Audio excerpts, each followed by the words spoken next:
24장까지는 심판에 대한 말씀, 그리고 특히 온 땅에 대한 어떤 심판의 말씀이 있었는데, 오늘 갑자기 찬송하리로다, 뭐 이렇게 나오죠. 그러면 이제, 지난주에도 증거 주셨듯이, 하나님의 심판 날에는 누구에게는 멸망의 심판이 임하는 날이지만, 구원이 이루어진 자에게는 구원의 완성이 되는 날이에요. 그렇기 때문에 24장에서는 모든 것이 이제 심판과 관련된 어떤 말씀이 쭉 심판받을 자들에 대한 어떤 이야기가 쭉 이어졌다라면 이제는 구원에 이른 자들이 이제 찬송을 하게 되겠죠, 그날. 그래서 이제 그날은 우리의 구원이 모든 것이 이제 확정되고 밝히 드러나고 보는 날이에요. 그래서 오늘 여기 내용에 보면은 이제 에, 아까 형제님 말씀 들으면서 참 그 찾아봤던 말씀 중에서 그 창세기 28장 21절에 편안히 아버지 집에 돌아오게 하시면 여호와께서 나의 하나님이 될 것이다. 그런 이 말은 이제 달리 말하면 오늘의 어떤 찬송은 편안히 아버지 집에 돌아온 자들이 하는 찬송인 거예요. 그리고는 이제 자신의 어떤 일생을 이렇게 되돌아봤을 때 아까 이제 48장 15절은 나의 출생부터 지금까지 나를 기르신 하나님이라는 것이 이렇게 확인된 그런 자들이 올리는 것이 오늘의 이제 찬송시예요. 그래서 이제 오늘의 주 내용은 뭐냐 하면 구원받은 자들에 대해서 하나님이 어떻게 보응하시고 그를 이렇게 한영해서 맞이하는가 하는 내용들이 오늘 이제 25장의 주 내용입니다. 그래서 여호와여 주는 나의 하나님이시라 내가 주를 높이시고 주의 이름을 찬송하리로다. 그때 이제 주를 높이시고 주의 이름을 찬송한다라는 것. 우리 이름이라는 것을 우리가 이제 잘 알고 있죠. 이름이라는 것은 하나님의 모든 성품을 녹여서 말하는 것이 이름이에요. 그러니까 이 성품은 구원을 이룬 자가 부르는 이름, 구원의 높은 데까지 이르는 자가 부르는 이름과 이제 금방 입문한 자들이 부르는 이름의 그 수준은 다른 거예요.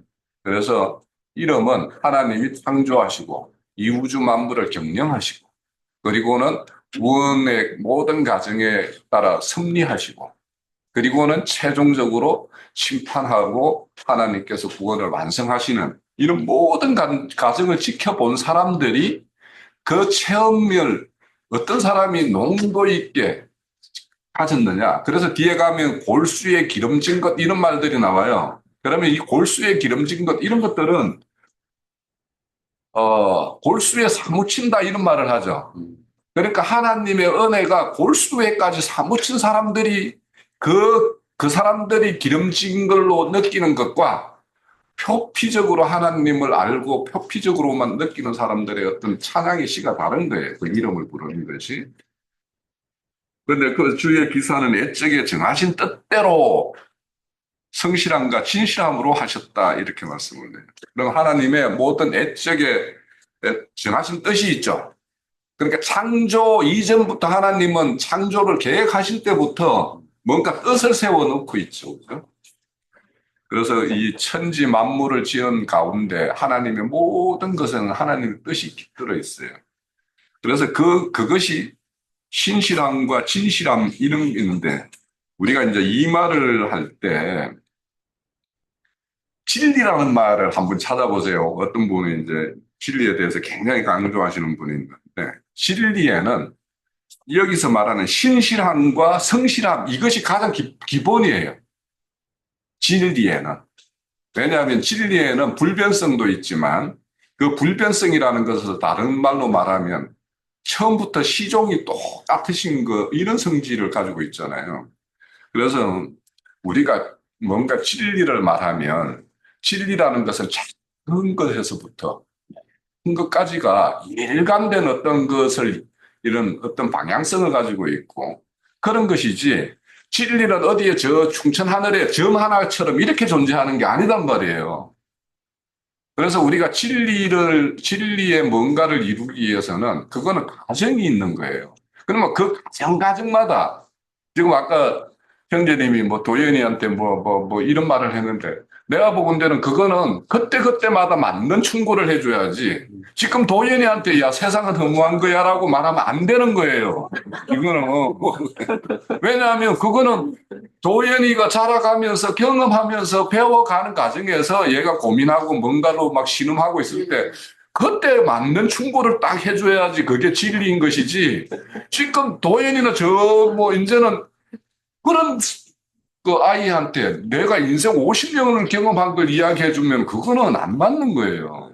그래서 우리가 진리라는 거는 항상 이런 가정이 있고 그래서 뭔가 내가 그래서 진리라는 건 지고지순한 것처럼만 이렇게 안다라면 그 사람은 관념적인 거예요. 체험적인 게 아니에요. 그래서 진리라는 것은 우리가 깎일 것 깎이고 닦일 것 닦이고 그래서 뭔가 빛으로 이렇게 밝아지는 것이지 어느 순간에 뭔가 뭐 진리라는 것이 툭 내 안에 뭐 그냥 툭 들어와가지고 뭐 진리가 다 된 것처럼 생각하면 그게 구원파예요.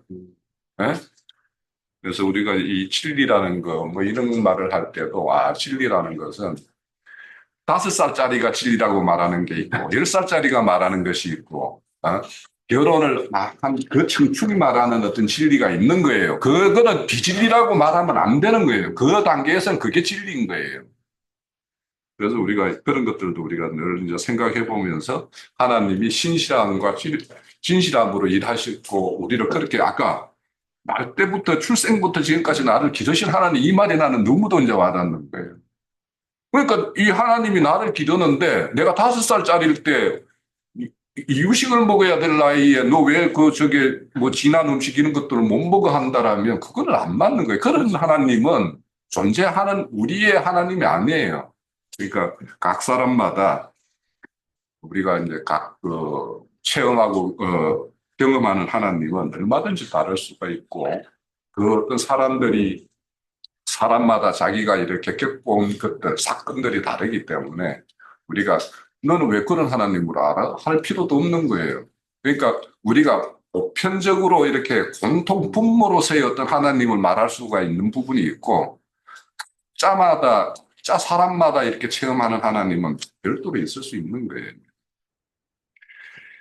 자, 그래서 2절에 보면은 이제 심판의 말씀을 하는데 이 심판을 왜 하는가 하는 말씀이 이제 3절에 있죠. 강한 민족이 주를 영화롭게 하며 포악한 나라들이 성읍이 주를 경외하리이다 이렇게 하는데 왜 이렇게 하나님이 심판하는 이유는 자, 심판의 원인은 24장 5절에 보면 있어요.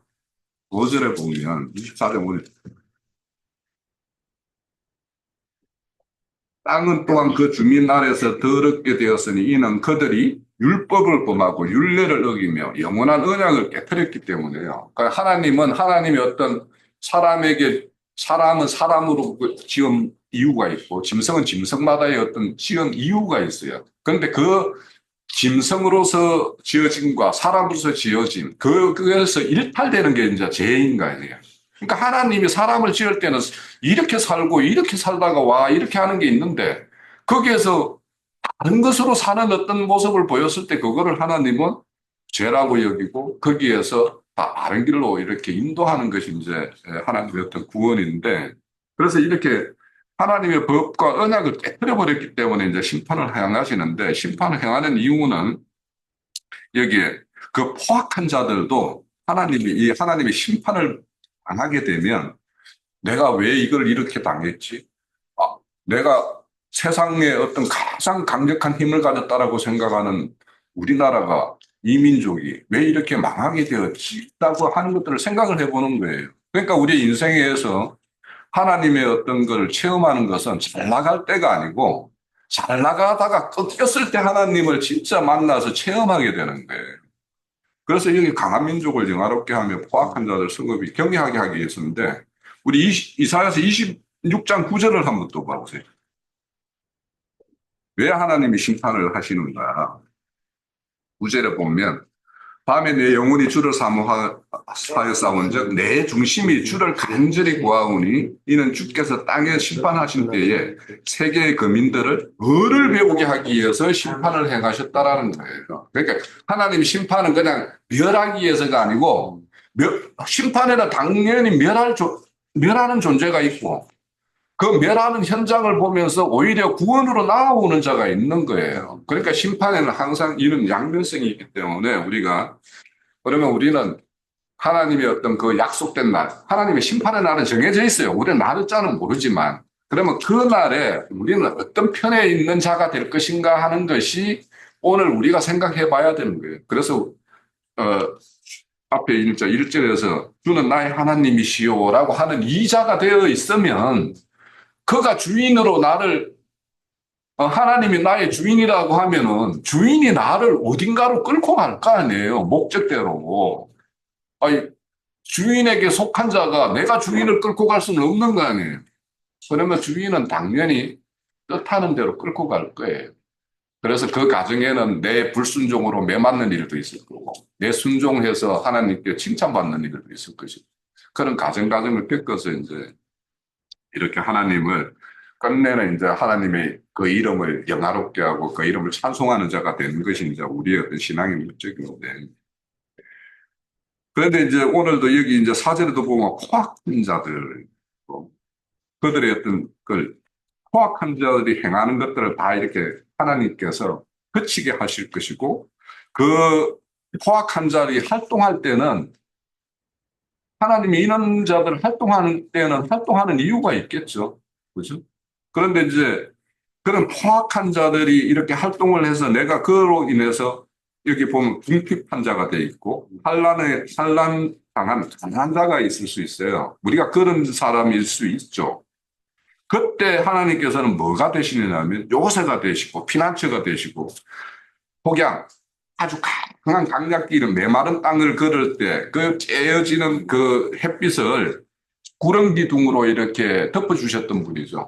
그늘이 주셨던 분이 그렇게 하시는 분이에요. 그러니까 우리가 이렇게 빈곤한 자, 환난으로 가난한 자가 그런 경험이 없으면 우리가 그분이 요새이시오, 피난처이시오, 그런 분이 우리의 그늘이 되셨다라는 경험, 체험을 할 수가 없어요.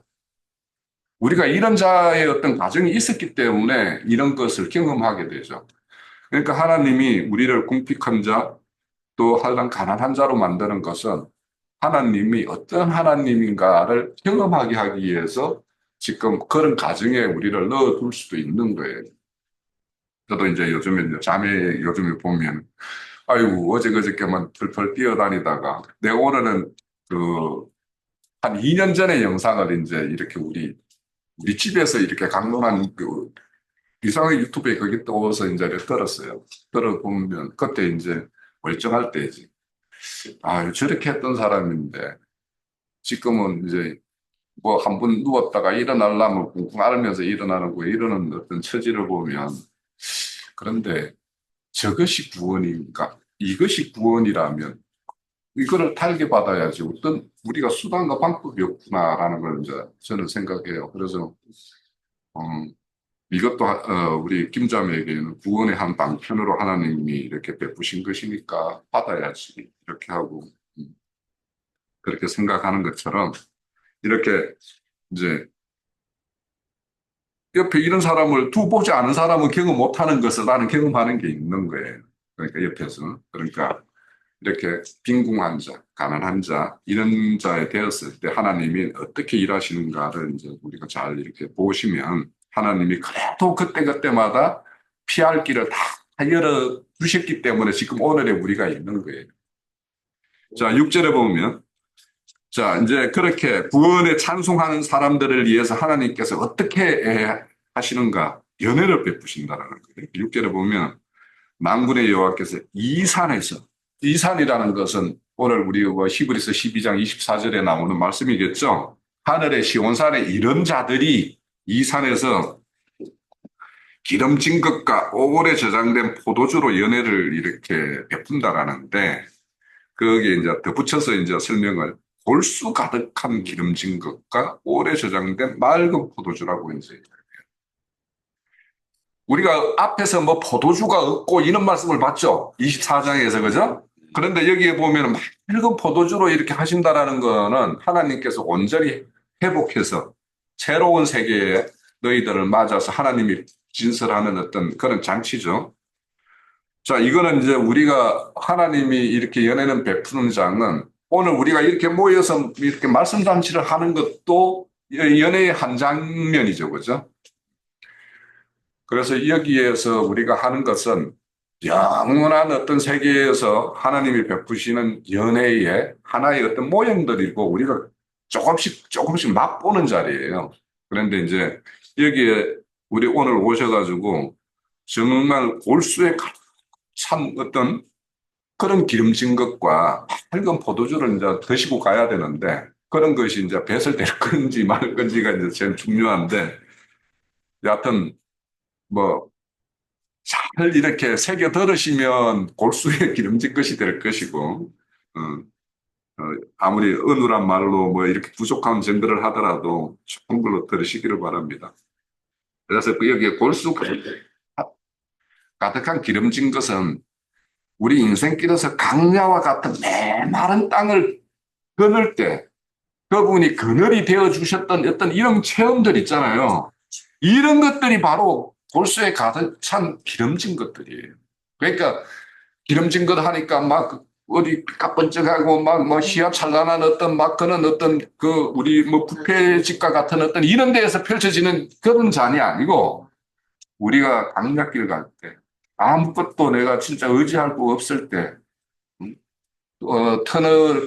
그만 터널을 지나갈 때 작은 불빛처럼 하나 보이는 어떤 그런 것들을 경험했을 때 이런 것들이 이제 골수에 찬 지름 그런 거 아니겠어요? 그래서 하나님의 은혜로 된 것도 있고 고통을 이기게 한 것도 있을 것이고 또 하나님이 아까 그 요새요 뭐 피난처요 그늘이요 한 것처럼 하나님의 어떤 보호의 어떤 손길도 이제 있을 것이고 이런 것들을 다 그래서 앞서서 나의 주 나의 하나님이라고 하는 거는 내가 실질적으로 체험한 것에서 이렇게 터져 나오는 것에 따른 어떤 찬송이지 우리가 그냥 막 하는 흥얼흥얼 하는 거 이런 것이 아니겠죠. 자, 이런 걸로 하신대요, 하나님께서. 그래서 이 산에서 모든 민족의 얼굴이 가린. 그래서 이 연회상에 베푼 산, 이 여기에서 맑은 포도주다, 골수에 기름진 것, 이런 것을 먹고 마시게 되면 뭐가 돼요? 7절에. 이 산에서 모든 민족의 얼굴에 가리진 가리개와 뼈가 벗겨진다는 거예요. 그러면은 여기에서 배설되는 말은 이 가리개와 덮개를 벗기는 진리의 말씀, 영의 말씀, 체험에서 나오는 생명의 말씀, 이는 말씀에 의해서 벗겨지겠죠. 그렇죠. 그러면 여기에서 가리개는 뭘까? 저는 이제 생각을 해보니까, 아, 세상에서 가지고 있었던 인본주의적 사상 체계, 이런 체계가 가리개가 되겠죠. 그죠? 또, 종교적인 어떤 교리의 어떤 체계, 이런 것들이 덮개가 되겠죠. 그러니까 이런 것들이 벗겨지는 어떤 말씀이 오늘 우리가 마시는 골수에 가득 찬 기름진 것, 맑은 포도주 이런 걸 먹음으로 인해서 이런 것이 벗겨진다라는 거예요. 이것이 벗겨져야지 하나님을 대면해서 보는 것이지. 그죠? 그래서 우리가 뭐 말씀해 보면은 덮어진 수건을 그분이 오시면은 성령이 오시면 벗겨질 것이다라고 말씀하는 것도 있죠. 그거는 이제 고린도후서 3장 15절의 말씀에 보면 그런 말씀이 있고 또 우리 히브리서 10장에 보면은 성소에서 지성소로 가는 희장이 이렇게 막혀 있죠. 그럼 희장이 찢어지는 것은 주님이 자신의 어떤 십자가의 몸이 덜해짐으로 인해 가지고 희장이 찢어지죠. 그게 핏부림이 됨으로 인해서 우리가 양심상 새로운 양심을 가지게 돼요. 죽은 양심이 새 양심을 가지게 됨으로 인해 가지고 그게 지성소에 가로막힌 희장이 삐껴지는 거 아닙니까? 그러니까 우리가 새로운 신앙 양심을 가짐으로 인해서 하나님과 나와 이렇게 해져 있는 이런 막들이 다 그쳐지는 것, 이런 것들이 바로 하나님께서 연애에 베푸시는 그 떡과 음료를 마시게 되면 이런 것이 일어난다라는 거예요. 그리고 그런 자에게는 8절, 사망이 영원히 면해지는 거예요. 자, 사망이 영원히 면해진다라는 것은 어떻게 면해지나요? 사망이. 우리에게는 사망이 멸해져 있어야 돼요. 어떻게 멸해져요? 영원한 생명으로 덧입혀지면 사망으로서부터 뭐 완전히 사망이 나와는 아무 상관없는 것이 되는 거 아니에요. 그러니까 사망이 없어지지 않아요. 이 세상에는 사망이 근세에게 맡겨진 세상이기 때문에 사망이 멸해지지 않아요. 근데 여기에 가리개와 덮개가 다 거쳐진 이런 사람들에게는 사망의 모든 것이 다 멸해진 상태예요. 왜냐? 영원한 생명으로 덧입혀져 있기 때문에. 그래서 사망이 네가 쏘는 게 뭐냐? 네가 쏠 수 있냐? 정갈에게 네 사망의 근세를 네가 가졌다고 하는데 너 쏠 수 있어 나를? 이렇게 이야기하는 거예요. 왜냐? 나는 죽음이 없는 하나님의 어떤 생명을 덧입혀 있기 때문에. 자, 그래서 우리는 영원한 생명을 입고 있기 때문에 그런 자에게는 사망이 멸해져요. 그런 자에게는 눈물의 씻김. 그는 자기 어떤 수치, 온 천하에서 제하여 버리겠다라고 말씀하시는데, 우리 이거는 뭐 계시록 21장에 보면은 나와 있죠. 음, 그와 함께하는 모든 백성에게 눈물을 다 닦아주겠다라고 이런 말씀도 있고. 그런데 이 말에 전제가 있어요. 그러니까 눈물을 흘릴 일이 있었어야지. 수치를 당한 일이 있어야지 이걸 씻겨주고 제해줄 거 아닙니까? 그러니까 우리가 믿는 자들은 세상으로부터 멸시당하고 욕당하고 이렇게 뭐 무식하다느니 강적이라느니 뭐 현실감이 없다라느니 이런 말 얼마든지 세상 사람들로부터 들을 수 있죠. 그럼 들을 수 있어요. 그러니까 그런 것이 듣는 것이 좀 이 하나님을 섬기는 자들의 어떤 세상 사람들이 바라보는 눈일 수밖에 없어요. 그래서 그런 소리를 들었을 때, 나는 하나님이 나한테 나중에 내가 지금 당하는 수욕을 식혀줄 어떤 그런 것이 있겠구나라고 생각할 수 있겠죠. 믿는 자들의 어떤 가는 길은 이런 거예요. 그래서 이런 것을 통해서 그러니까 결국에는 주의 이름을 믿고 섬기다 보니까 눈물 흘릴 일도 있고 세상으로부터 수치를 당할 일도 있고 이런 사람들을 통해서 이런 사건을 통해서 뭐냐 하면 썩을 것이 썩지 않음을 잊고 죽을 것이 죽지 않음을 잊는다라는 말은 이런 걸 통해서 읽는 거예요. 그래서 이런 걸 통해서 뭐냐면 사망의 건세가 나로부터 차단되고 온전한 생명으로 나아가는 거예요. 그러니까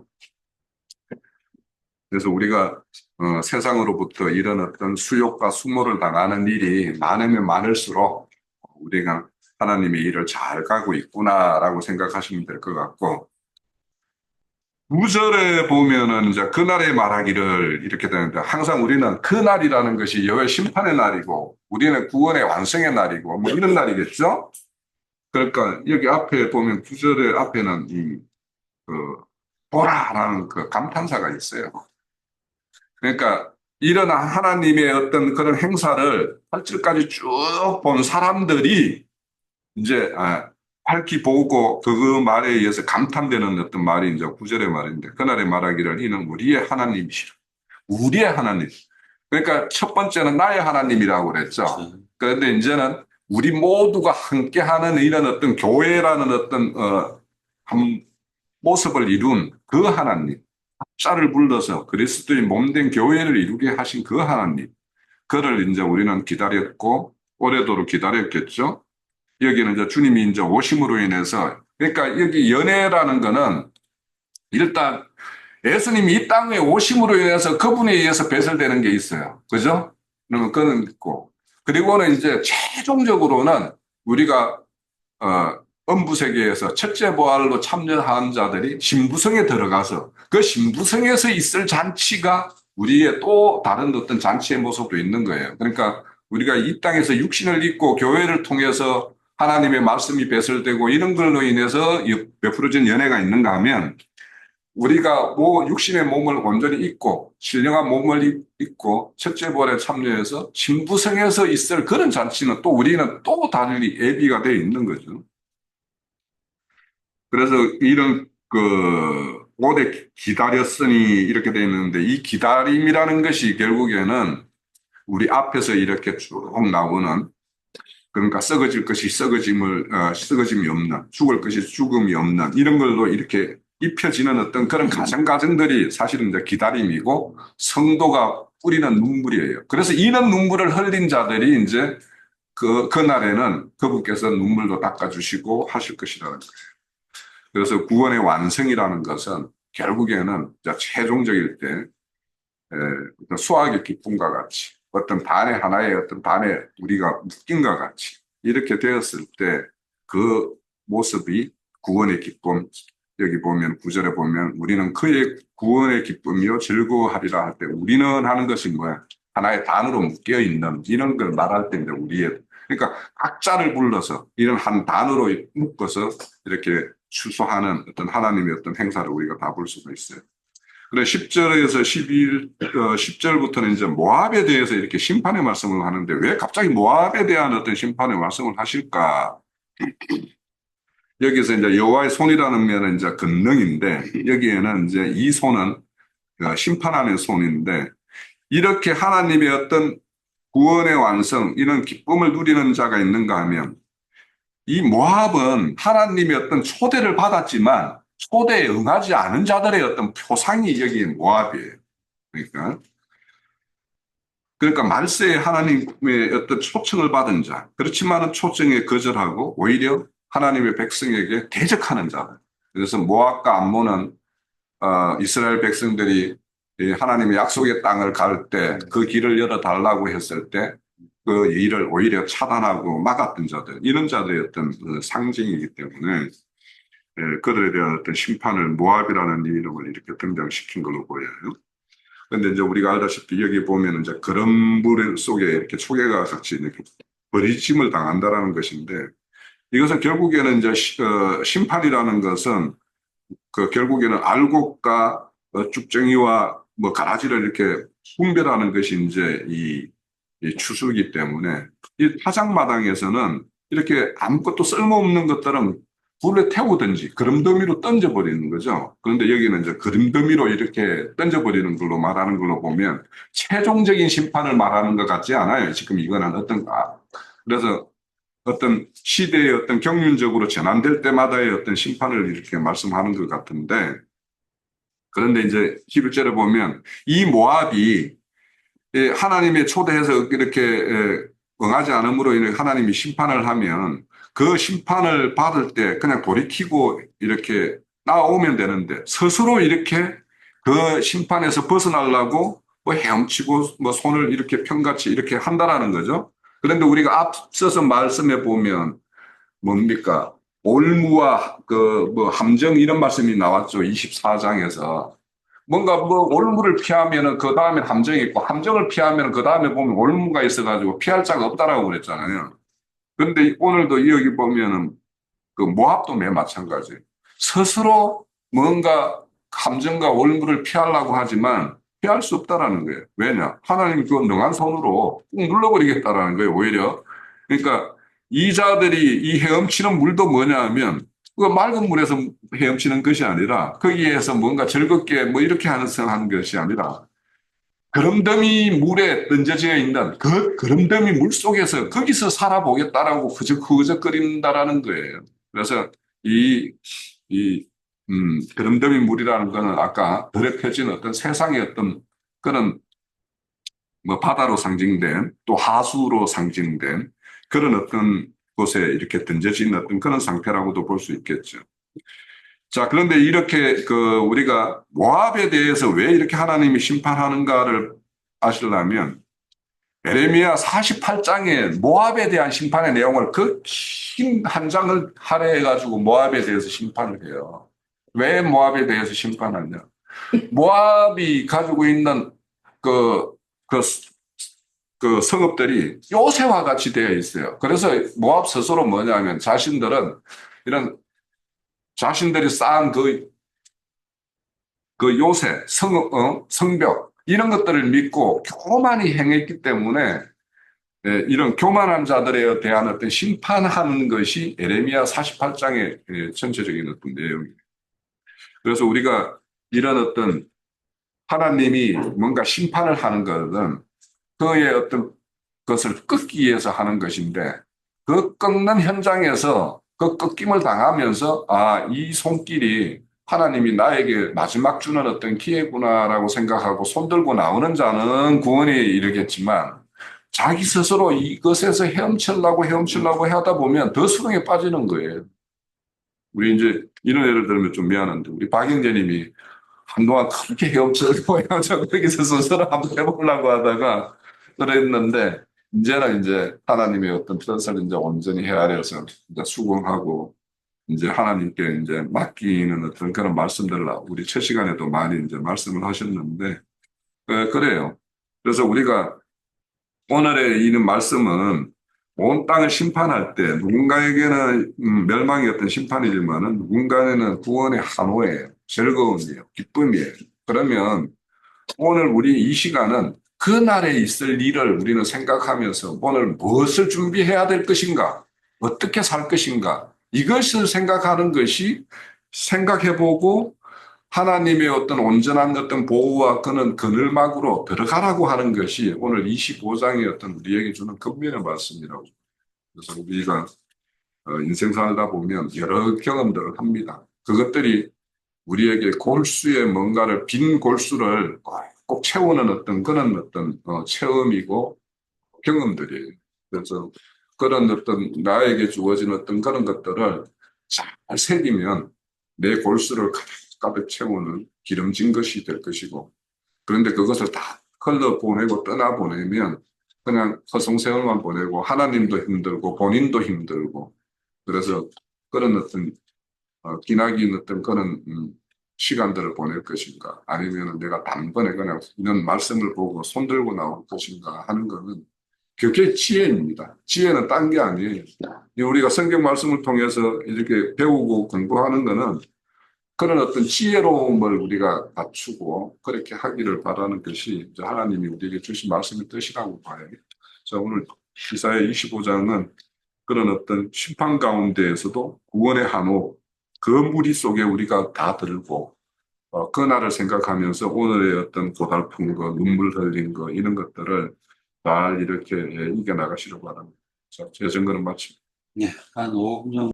신약과 폐부까지 다 이렇게 갈라내는 말씀이 된 것이잖아요. 근데 이제 그 옛사람 안에서 벌수와 그 모든 것까지 다 주님이 찍어내고 난 다음에 이제 하나님 말씀으로 그 벌수를 채워주셔야 되잖아요. 이제 지난 그 하나님의 성령의 말씀으로 채워질 때 이제 그때부터 우리는 이제 주님의 사람으로 살아가는데 25장 1절에 보면 저는 그것이 마음에 많이 와닿았어요. 여호와 주는 나의 하나님이시라. 이거 이제 고백이잖아요. 이제 현재님께서 이제 우리가 고백이 돼야 된다. 이 고백 되기는 구약에서 신명기 지금 찾지는 못했어요. 11 길을 갈 수 있는 길을 광야. 그래서 가나안 땅으로 들어가는 것을 40년을 거쳐서 들어가는 것이잖아요. 그러면 이렇게 되려면 과정이 이제 지나가야 되잖아요. 처음에는 창세기에서 보면 발 밑에서부터 머리까지 심판을 했을 때 산 꼭대기에 닿았을 때 산 꼭대기까지 물이 잠겼다고 했었어요. 창세기에서 보면 그러면 이제 우리를 놓고 볼 때 그거는 산이 뭐겠어요? 우리 이제 교회 생활하는 데서 우리 자신이 산 꼭대기까지 완전히 잠기는 것은 수장 장사되는 거잖아요. 그 이후로 이제 물이 또 150일 동안 찼던 것이 150일 동안 5달 동안 빠져나가는 기간이 있어요. 그건 이제 심판이 이제 끝나서 빠져나가고 난 다음에 까마귀는 돌아오지 않고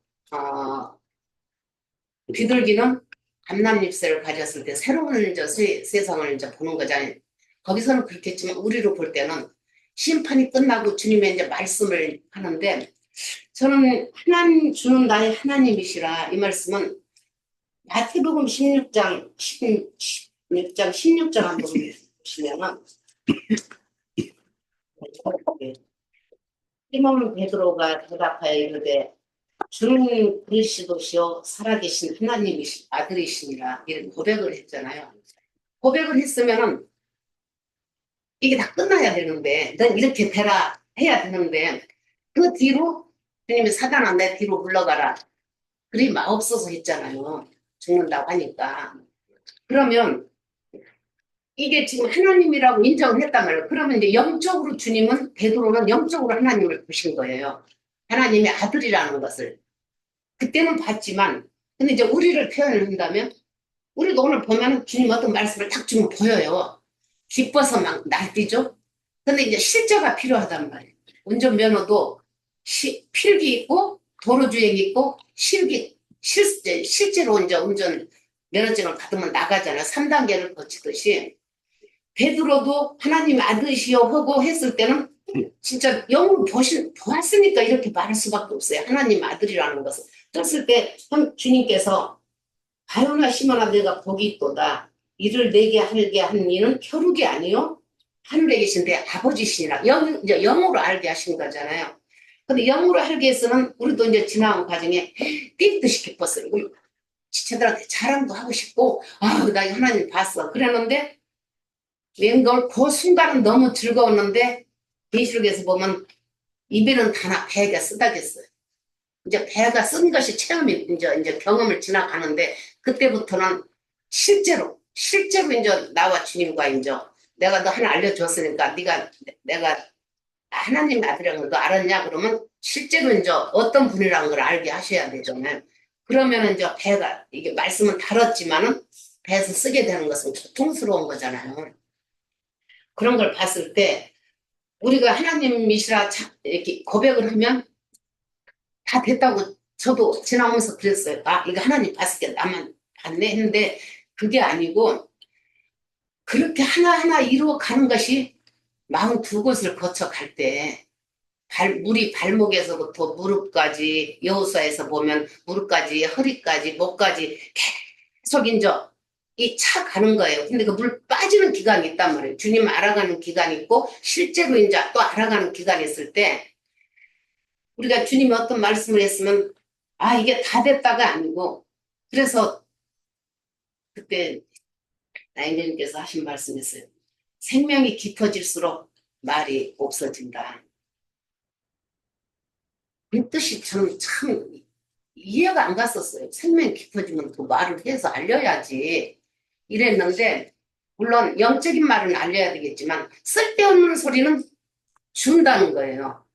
이런 말로 해가지고 내가 또 망령된 말을 하지 않을까? 이렇게 지금 잠깐만 돌아보는 교회 생활에서 저도 말이 참 많았어요. 앞서기도 좋아. 그러는데 항상 돌아오는 것은 하고 나면 집에 가면 주님이 책망을 하시는 거예요. 책망을 하는 것은 내 안에서 이거 안 했으면 좋겠다 하는 것을 주님이 지적으로 괴롭더라고요. 그냥 옛사람 같았으면 너 잘했어 이렇게 했을 거예요. 근데 속에서 주님이 지적하시는 그 음성을 들었을 때 다음엔 안 해야지. 그런데 또 주님이 입을 열게 해요. 그게 실패가 또 돼서 또 이제 걸러지고 그 실패가 돼서 걸러지고 할 때 주님께서 온전한 사람으로 이제 만들어가는 과정이잖아요. 그래서 이제 베드로도 그렇게 했을 때 바로 넘어졌잖아요. 근데 말을 안 하는 게 능사가 아니고 말을 해서 주님한테 점검을 받아야 된다는 것을 저는 배웠어요. 왜냐하면 실패를 해야 다시 그 실패를 하지 않게 주님이 다음에는 이렇게 해라. 이걸 주님이 저는 좀 알려주셨다고 봤고요. 그래서 오늘 형제님들이 다른 것은 다 설명을 다 하셨는데 제가 이렇게 했던 것은 제가 딱 요 구절이 좀 와서 닿았어요. 주는 나의 하나님이시라. 이제 이것은 영원히 주님이 우리를 이끌고 가실 말씀인데 오늘 내가 됐다고 해도 다 된 건 아니에요. 주님이 날 인정했다고 해도 육을 입는 동안에는 42곳을 거쳐 가야 되는데 이제 어린아이, 청년, 아비불량 이제 온전해질 때까지 주님이 계속 우리를 지금 만들어가는 과정이잖아요. 그래서 교회가 필요하고 산 위에서 우리가 높은 산 위에 앉아 있는 교회 생활을 할 수 있는 거 아닌가 그래서 좀 말씀을 좀 드리고 싶었어요. 요만, 성벽, 요새 이렇게 나오죠. 12절까지. 사실은 이게 이제 어저께 이제 황정환 형제랑 잠깐 통화하다 말았었는데 고린도 후서 10장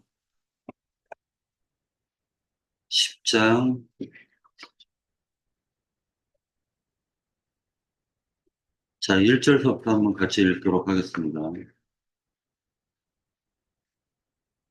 고린도후서 10장 295페이지.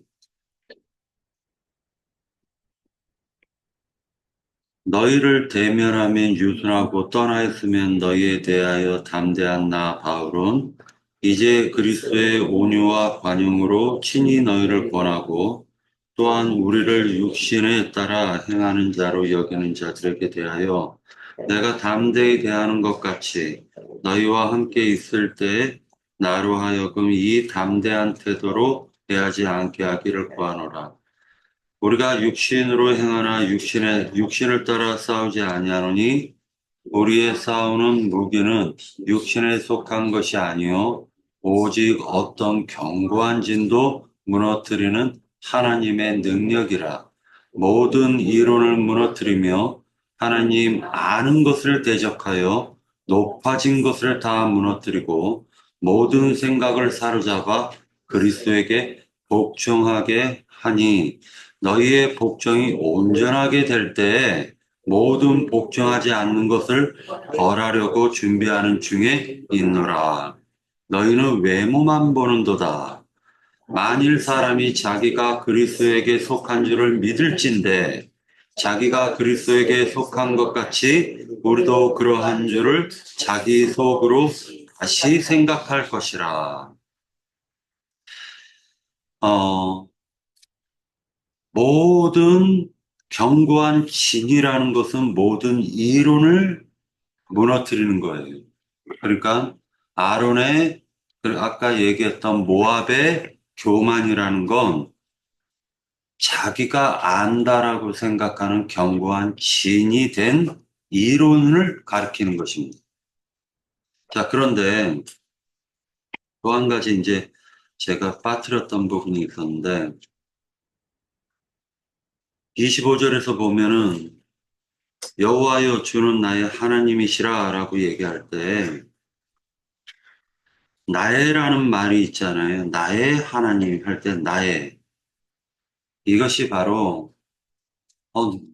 저분 누구야 할 때 내 아내야 라고 얘기하고 내 남편이야 라고 얘기하는 그 부부관계나 생명관계를 얘기한다는 거예요. 관계가 회복되어진 어떤 하나님과 나와의 관계가 나의 하나님이시라 라고 얘기했다는 거예요. 자, 그러고 난 다음에 이것이 25장 9절에 보면 그날에 말하기를 이는 우리의 하나님이라고 얘기하면 우리 가족이야 라고 하는 거예요. 그러니까 생명 관계를 얘기한다라는 거예요.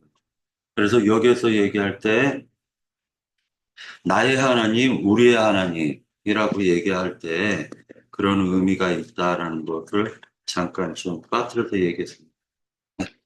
거기에 나의 하나님과 우리의 하나님이라는 걸 잘 생각을 해야 돼요, 사실은. 왜냐하면 각자가 체험하는 하나님이 있죠. 그리고 우리의 하나님이라는 거는 이제 어떤 공통의 어떤 소통될 수 있는 그런 하나님인 거예요. 그러니까 우리가 이렇게 나의 어떤 각자의 어떤 체험, 특별한 체험을 일반화시키면 굉장히 곤란한 문제가 생겨요, 이거는. 그래서 하나님은 각자에 따라서 가장 좋은 처방을 내리시는 분이 있기 때문에 그 처방을 받아서는 우리의 하나님으로 와야 되는 것이지 나의 하나님만을 이렇게 고집을 하면 안 된다라는 거예요. 그래서 이제 모든 것이 우리가 진리라는 것은 우리가 어떤 과정을 거쳐서 어떤 정점으로 이렇게 나아가는데 그렇게 나아가다 보면 우리가 모두가 통용되는 그 하나님으로 이렇게 모아진다는 거예요. 그래서 그리스도 안에서 통일되리 하심이라 이런 말씀이 나오는 거예요. 그런 거 있고 저는 이제 내주에 뭐 25장을 다시 할지는 모르겠는데 26장에 보면은요. 26장 1절만 한번 볼게요. 그날에 유다 땅에서 이 노래를 부르리라. 우리는 견고한 성읍이 있으며 여호와께서 구원의 성벽과 애백을 삼으시리로다. 이렇게 말씀을 해요. 그러면 위에 12절에 보면은 모압의 어떤 성벽을 다 허물어 버리겠다라는 거죠. 그렇죠. 그러니까 우리에게는 모압이 믿고 있는 그런 성읍이 있을 수 있는 거예요. 그것이 하나님에게 대적하는 거예요. 그러면 그게 허물어지고 다시 성벽이 쌓여지는데 그 구원의 성벽은 성벽과 외벽이 있다라는 거예요. 그러면 이 성벽과 외벽을 잘 생각을 한번 해보시고 내주에 이거에 대해서 왜 우리가 속 사람이 있는가 하면 그 사람이 있잖아요. 그러면 속이 잘 된 것 같이 범사가 잘 되어야 되는 거예요. 그러면 그 범사라는 것 가운데에는 이 범사라는 거는 그게 영적인 일만이 된다. 우리의 어떤 혼적인 것이 우리의 어떤 본질인데 영은 하나님과의 어떤 소통이고 그 혼이라는 것은 우리 각자의 어떤 본질이 그 혼인데 혼이 잘 돼야 돼. 영이 잘 되고 혼이 잘 돼. 영과 혼이 잘 되면 그에 따르는 어떤 몸으로 행하는 어떤 행실이나 모든 것이 또 달라지는 거예요.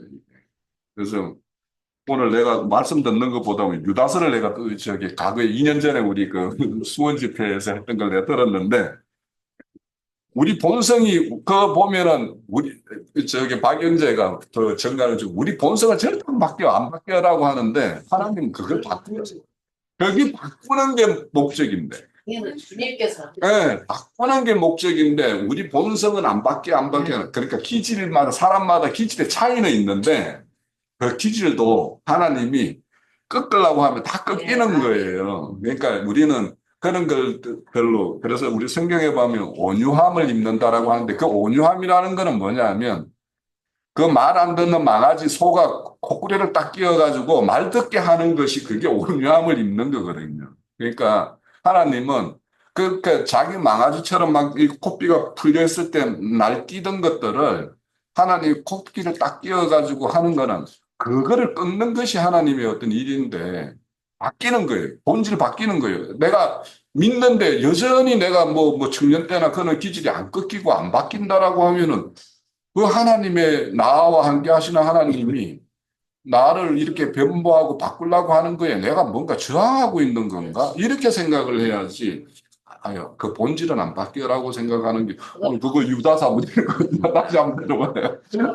어, 자, 그래서 여기 외벽과 성벽과 외벽이라는 것도 우리 한번 잘 생각해 보면 또 내주에 지금 이제 그 12시 40분인데 어차피 이제 25장 주제를 갖다 다 오늘 끝마치려면은 한 2분만 시간을 주십시오. 2분만. 여기서 보면은 간단하게 지금 보면은요. 2절에 보면 성읍을 돌무더기로 만든다라고 되어 있죠. 성읍. 그러고 난 다음에 견고한 성읍이라는 말이 나오죠. 2절. 25장 2절. 그 다음에 4절에서 보면은 빈궁한 자의 요새라는 말이 나오죠. 그리고 가난한 자의 요새라는 말이 나오죠. 자, 지금 25장에서 얘기하고 있는 것은 축복의 말씀을 갖다 시가서로 쓴 말이긴 한데, 실질적으로 요새가 하나님이셨죠. 믿는 자들에게는. 그 요새나 성은 견고한 성읍이라는 건 하나님을 가리켰던 거예요. 그런데 실제 나타났던 거는 9절에서 보면 우리의 하나님이라고 얘기할 때 믿는 성도들이 성읍이었던 거예요. 견고한 성읍. 그래서 최종적으로는 이사야 선지자께서 고백하시기를 주 나의 하나님이라고 관계성, 생명의 관계가 맺어지고 난 이후서부터는 생명의 관계가 맺어진 가족들이 나오는 거예요. 그걸 성읍이라고 해요. 그래서 실제로는 누가 보호를 하는 것이냐? 견고한 성읍은 형제와 자매들이 함께 교회가 보존을 해주는 걸 암시해주고 있는 거예요, 이게. 그리고 모압의 견고한 성벽이라는 거, 높은 성벽과 견고한 성읍이라는 건 그건 무너질 성읍이다라는 것은 모압이 세운 것은 교만이지만은 이 교만이라는 건 알고 보면은 웨슬레 파, 루터 파라는 신학 조직이 견고한 성읍으로 믿었던 거예요. 참 생명의 관계의 하나님을 만나지 못하고 말하자면 인간이 만들어낸 교리를 그들을 의지했기 때문에 그것을 교만이라고 하고 그것을 성벽이라고 하는 거예요. 요런 차이가 있어가지고 오늘 25장 이것으로 해가지고 할 말은 다 했네요. 다음 주에 하려고 그랬었는데 요거를 다 끝마칠게요. 이렇게. 네.